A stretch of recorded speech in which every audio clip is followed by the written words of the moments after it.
for months with a judge that already made up his mind. It's ridiculous. He's a Democrat judge, he's an operative, and it's ridiculous. Other than that, things went very well. That's President Trump telling it like it is about the judge overseeing his Manhattan non-jury trial, which is part of a lawsuit brought by New York Attorney General Letitia James.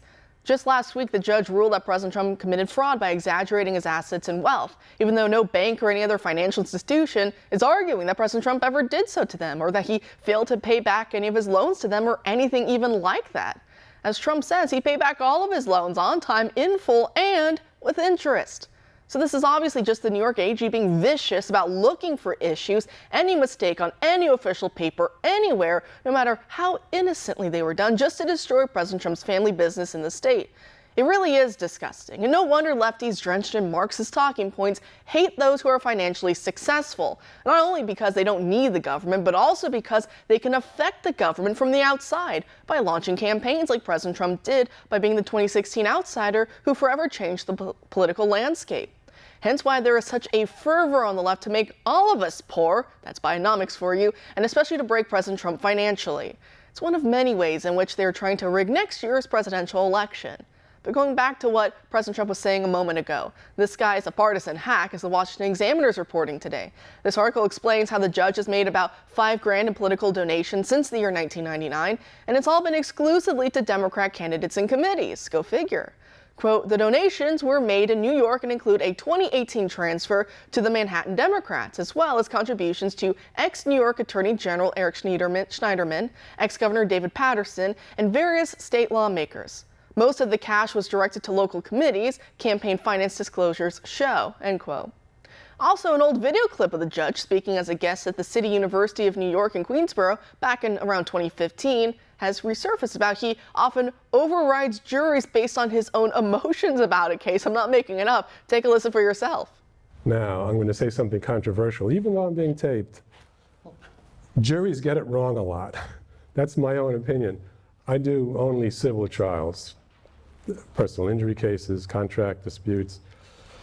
But I've had situations where, like, oh my heaven's sake, how could they have thought that? Well, I have a tool that I can deal with that. It's called judgment notwithstanding the verdict. I can say there is no possible way that a reasonable jury would have reached that conclusion. And all right, am I following the law or am I making law? Okay, I'm following law. I'm an impartial referee, but it's hard to factor out my own emotions, and I have tools. Joining us now to discuss is Bruce Lavelle, an advisor and appointee to President Donald J. Trump. Bruce, thanks for being here tonight. Yeah, thanks for having me, Kara.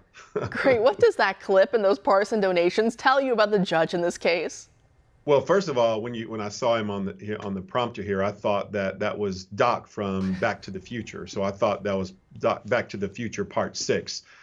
It might as well be. But listen, you can't make this up. You know, like you've said earlier, and we've known this too. You know, you have a judge that's totally conflicted, a judge that's totally biased, obviously. There in New York, even when they shot the cameras in there, you know, he thought he was like on Instagram posing for the cameras and stuff. So inappropriate, totally out of order. And he needs to actually, he just really needs to recuse himself, because I don't know how he can be fair on anything like this. And just like the president said, you know, in his speech, and I've been saying this from day one when Letitia Peekaboo James, you know, started this witch hunt running on a platform, was the fact that, okay, so basically, and OAN viewers, this is very, very critical.